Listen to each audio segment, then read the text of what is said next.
Tu t'es déjà demandé ce qu'il se passe quand un assureur veut lui-même s'assurer contre des risques trop lourds à porter?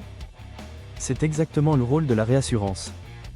Dans cette vidéo, on va voir ensemble pourquoi elle est essentielle, comment elle fonctionne, quels en sont les types, et pourquoi c'est un mécanisme fondamental pour la solidité du secteur de l'assurance.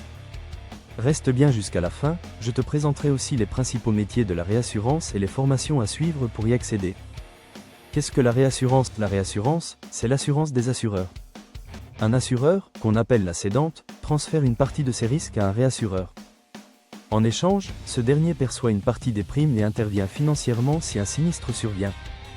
Elle repose sur 4 principes fondamentaux: le transfert de risque, la mutualisation des risques, la stabilisation financière, la protection de la solvabilité. Pourquoi les assureurs se réassurent? Les assureurs se réassurent pour plusieurs raisons stratégiques.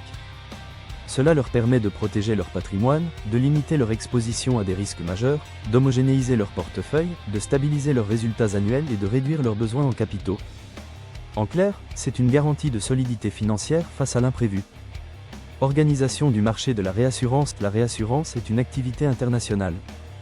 Les réassureurs opèrent à l'échelle mondiale, avec une répartition géographique pensée pour équilibrer les risques.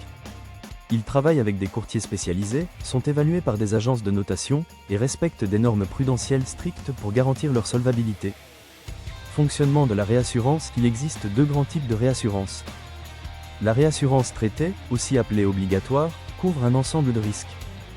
L'assureur cède systématiquement tous les risques d'un portefeuille, et le réassureur est obligé de les accepter. Ce modèle apporte de la stabilité à long terme. La réassurance facultative, elle, concerne un risque particulier. Elle offre davantage de flexibilité, car les 2 parties choisissent au cas par cas les risques à céder ou à accepter. Elle est souvent utilisée pour des risques spécifiques, complexes ou importants. L'impact mondial de la réassurance. Le marché de la réassurance, c'est plusieurs centaines de milliards d'euros de primes, avec des acteurs majeurs comme Munich Re, Swiss Re ou Hannover Re.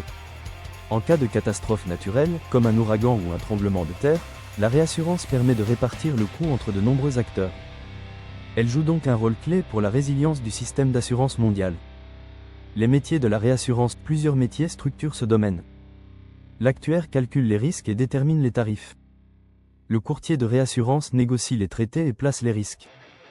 Le souscripteur analyse les dossiers et décide de leur acceptation. Le médiateur intervient en cas de litige entre assureurs et réassureurs. Pour exercer dans ces domaines, il faut suivre des formations spécialisées en actuariat, gestion des risques, finance ou droit. Ce qu'il faut retenir: la réassurance permet une meilleure gestion des risques et stabilise les résultats financiers des assureurs. Elle est indispensable dans les situations exceptionnelles, et elle repose sur des mécanismes solides et structurés à l'échelle internationale. C'est un sujet technique, mais stratégique, à bien maîtriser pour ton BTS Assurance. En résumé, la réassurance, c'est un levier de sécurité pour les assureurs. Elle permet de garantir la solidité financière du secteur, même en cas de sinistre majeur. Comprendre la réassurance, c'est essentiel si tu veux réussir ton BTS Assurance ou faire carrière dans ce domaine. Tu veux aller plus loin? Télécharge mon e-book de révision gratuit dans la description.